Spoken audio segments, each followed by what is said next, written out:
Olá, este é o 10º vídeo da série que o peregrino Alex de Alcântara compartilhou aqui com o canal. Ele fez o trecho que vai de Assis até Roma em 14 dias. Neste 10º dia, ele percorreu a etapa que vai de Rieti a Poggio San Lorenzo. São aproximadamente 22 quilômetros. Bom vídeo! Caminho de Assis. Um caminho que vai de Assis até Roma. Uma média de 240 quilômetros, aonde eu estou fazendo sozinho e a pé.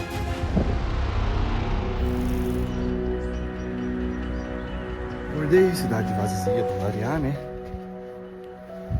Ninguém em lugar nenhum. Sempre o povo se esconde que a hora que eles acordam. Agora indo pra aquela catedral lá de São Francisco, que é onde começa a trilha. Tentar achar alguma padaria no meio do caminho tomar café, que o hotel que eu tava não tinha café.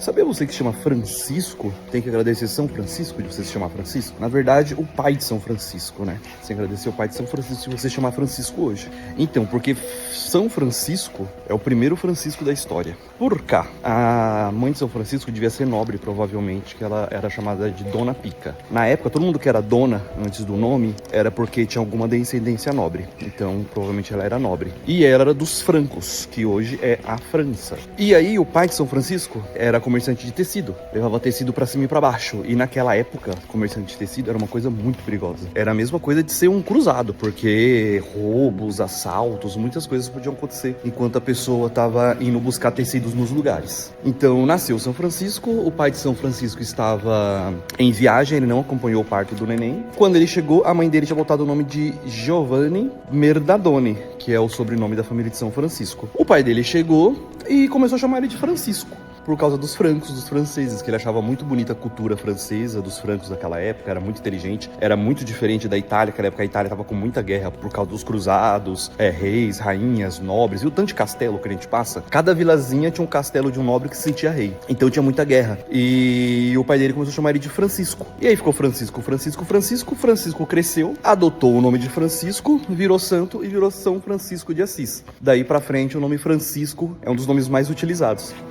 Tá vendo? Também é cultura aqui, rapaz.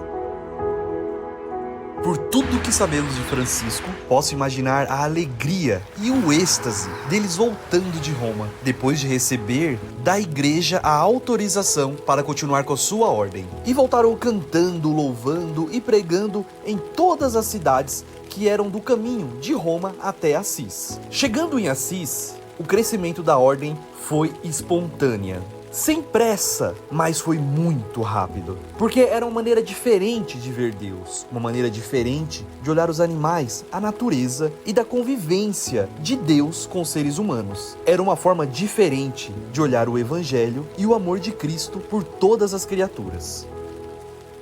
Mas com a ordem crescendo, cada dia chegando mais irmãos convertidos, mais irmãos tratando ele como pai, o pai criador da ordem, e muitas vezes já tratando ele como santo. A humildade não permitia que São Francisco se sentisse melhor que os outros por isso. Então, sempre que ele começava várias pessoas a bajularem ele se afastava para os seus retiros. Com um ou dois irmãos, se retirava nas florestas, nas cavernas ou nas grutas. E ali ele fazia um jejum extremamente restrito, quase nada de alimentação. Ele praticamente não comia nada cozido ou assado. Normalmente vivia de legumes, frutas e verduras cruas. Raramente comia carne. Muitas vezes passava dias e dias apenas com pão e água, rezando e orando por todas as pessoas do mundo e também para sua ordem e os seus irmãos. E com a ordem cada vez mais crescendo, Francisco necessitava de saber e espalhar o amor de Deus, não apenas ali na região da Úmbria, mas também por toda a Itália, Europa, Ásia, África e todos os países conhecidos naquela época.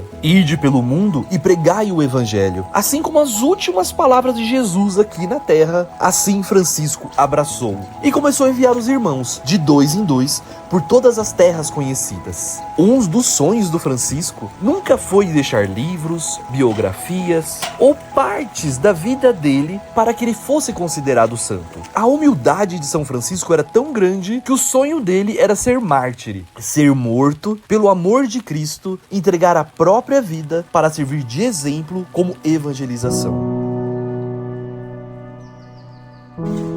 Chegou em mim. Estádio de São Lourenço.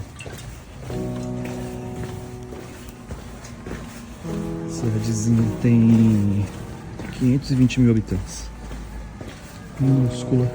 Aí eu vou achar a casa do Pellegrino, onde eu vou ficar.